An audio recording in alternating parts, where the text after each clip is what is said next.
Vous savez que, je dirais, le monde, et c'est vrai particulièrement l'Europe. L'Europe sans l'Afrique n'est plus rien.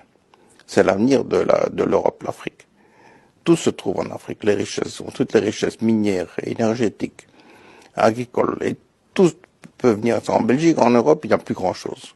On fait croire qu'on va aider les pays pauvres alors que c'est par eux que la richesse existe. Comprenez bien que si demain on arrête définitivement d'exploiter ces pays et les habitants, ils s'en sortiraient bien mieux, c'est évident. Mais qui sommes-nous, nous les Occidentaux, pour ravager des territoires entiers, au mépris des exigences écologiques, sanitaires et humaines? Qui sommes-nous pour exploiter en toute impunité des pays entiers, sans nous acquitter évidemment de l'impôt local, et en nous enrichissant impunément des richesses des autres? Comprenez alors combien cette attitude génère de la colère chez ceux qui sont les victimes de cette exploitation sans nom. Comprenez que nous ne sommes pas les gentils petits Français exemplaires et vierges de toute agression dans ce bas monde. Comprenez alors que l'immigration en Europe est le résultat de la violence d'un système qui n'hésite pas à plonger les peuples dans la misère, si c'est pour développer ses profits. Arrêtez de saigner l'Afrique.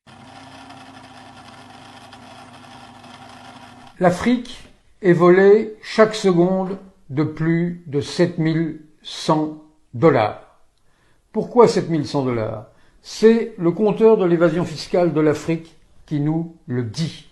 En Afrique, le compteur de l'évasion fiscale, ce sont les multinationales des pays colonisateurs qui l'alimentent. En Afrique, l'évasion fiscale, c'est 224 milliards de dollars chaque année.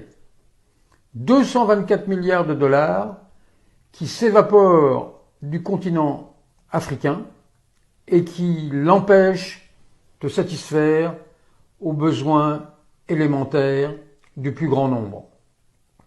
Le travail des organisateurs de l'évasion fiscale et de leurs clients est évidemment grandement facilité par les institutions financières internationales qui délèguent des cohortes de fonctionnaires, ces nouveaux missionnaires qui n'ont de cesse que d'appliquer les fameux 10 commandements de Washington, les 10 commandements de la doxa néolibérale, et qui n'hésitent pas à faire appliquer aux pays en développement ce que l'on appelle dans leur jargon des plans d'ajustement structurel, les fameux PASS, qui sont en fait des machines à aller à l'encontre des intérêts de l'immense majorité de la population.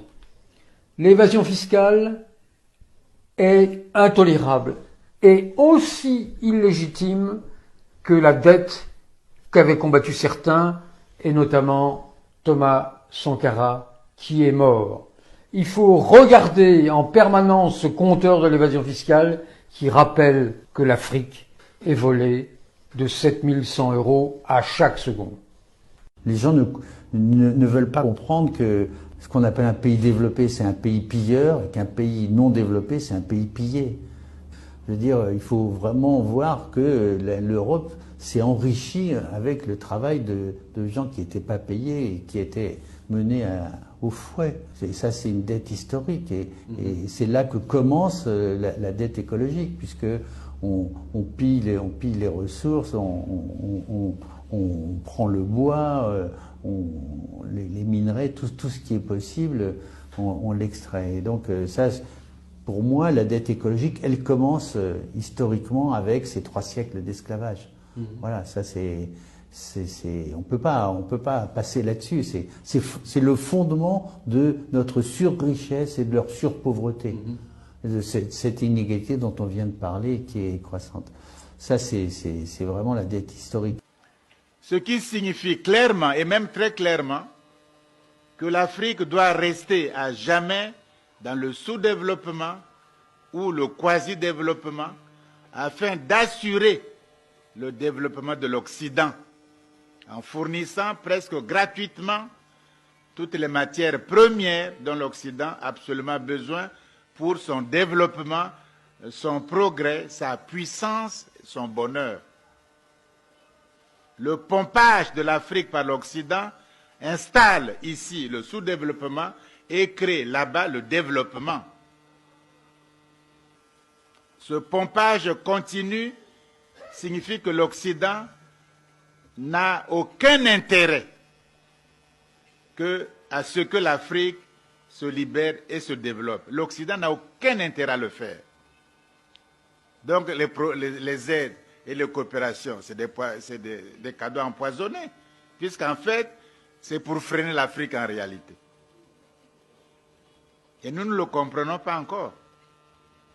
La cause profonde du sous-développement, ce n'est pas tellement ce qu'on raconte, corruption, bonne gouvernance, mais quelle est la cause profonde qu'on ne dit pas, que les experts même africains ne disent pas pour respecter les normes des critères internationaux. La cause profonde du sous-développement, quelle est-elle de l'Afrique noire? Mais cette cause du sous-développement, c'est l'Occident. Il ne faut pas chercher midi à 14 heures. Depuis le XIIIe siècle, à travers la traite négrière atlantique, des millions de Noirs sont pas dans les conditions qu'on sait. À travers l'esclavage, c'est-à-dire traiter des êtres humains sans droits humains comme des animaux. La colonisation. Alors si l'Afrique possède, voilà la question, si l'Afrique possède la maîtrise de ses ressources minières, de ses forêts, de ses hydrocarbures, de ses eaux maritimes, de ses terres arables, alors l'Occident s'affaiblit inéluctablement. Donc, il faut, pour le salut de l'Occident, il faut que l'Afrique noire soit toujours asservie, infantiliser l'Afrique, la néocoloniser et du coup la sous-développer. On a intérêt à le faire par tous les moyens. Tous les instituts, toutes les écoles, tous les grands cerveaux européens travaillent sur cette question-là.